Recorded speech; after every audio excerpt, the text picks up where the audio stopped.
भाग 12. बंगळुरूहून राजे पुण्याला आले. साऱ्या मावळात ती बातमी पसरली. जो तो शिवाजीराजांना भेटायला येत होता. पाटील, कुलकर्णी, देसाई, देशपांडे, देशमुख सारे येऊन भेटून जात होते.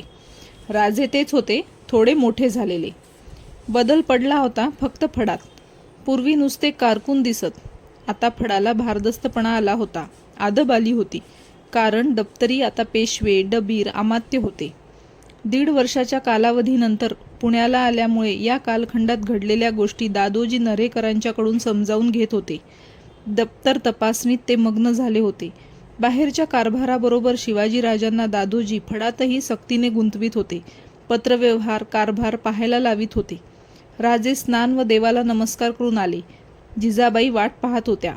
माँसाहेबांच्या पाया पडून ते पाटावर बसले आणि दुधाचा पेला त्यांनी ओठी लावला. दूध पिऊन होताच जिजाबाई म्हणाल्या, राजे आता उठा, नाहीतर दप्तरी उशीर केल्याबद्दल दादोजी दोष देतील. तोच नोकर आला. त्याने वर्दी दिली. मुधोजीराव निंबाळकर आले आहेत. शिवाजीराजे गडबडीने उठले, बाहेर जाऊ लागले. जिजाबाई म्हणाल्या, राजे, मुधोजीराव आपले सासरे, उघड्या डोक्यानं सामोरे जाऊ नका. महाली जाऊन पागोटे घालून शिवाजीराजे बाहेर आले. या राजे, काय म्हणतं बंगळूर? मुधोजीरावांनी विचारले. राजे हसले. जिजाबाई दाराशी येताच मुधोजीराव उठले, मुजरा केला. जिजाऊंनी विचारले, मामासाहेब आपण आलात, आमची सून नाही आणलीत? आणली तर? नाहीतर राजे रागवतील ना. मुधोजीराव म्हणाले. राणीसाहेब तो पहा, मेणा आलाच. वाड्याच्या दारासमोर मेणा थांबताच दासी धावल्या. दादोजी पगडी उपरणे सावरून पायऱ्या उतरले. पायावर पाणी घेऊन सईबाई वाड्यात आल्या. नेसलेल्या लुगड्याने सारा डौल बदललेला होता. वय लहान असूनही त्या डौलात येत होत्या. साऱ्यांवरून नजर फिरत होती. झडणाऱ्या मुजऱ्यांचा स्वीकार करीत होत्या. दादोजींनी केलेल्या मुजऱ्याचा स्वीकार त्याच हास्यवदनाने त्यांनी केला. वाड्याच्या प्रथम सदरेत त्या आल्या. दाराशी उभ्या असलेल्या जिजाऊंच्या त्या पाया पडल्या. तेथे दादोजी होते. तेथे जाऊन त्यांनी त्रिवार नमस्कार केला आणि त्या परत जिजाबाईंच्याकडे गेल्या. जिजाबाई तिच्या गालगुच्च्या घेत म्हणाल्या, भारी पोक्त झालीस हो. आणि नवऱ्याच्या पाया कोणी पडायचं?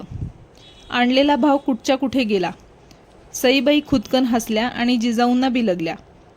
जिजाऊ तिला कुरवाळीत म्हणाल्या, आता कशी शहाणी झालीस, पण भारी ऐट करू नको.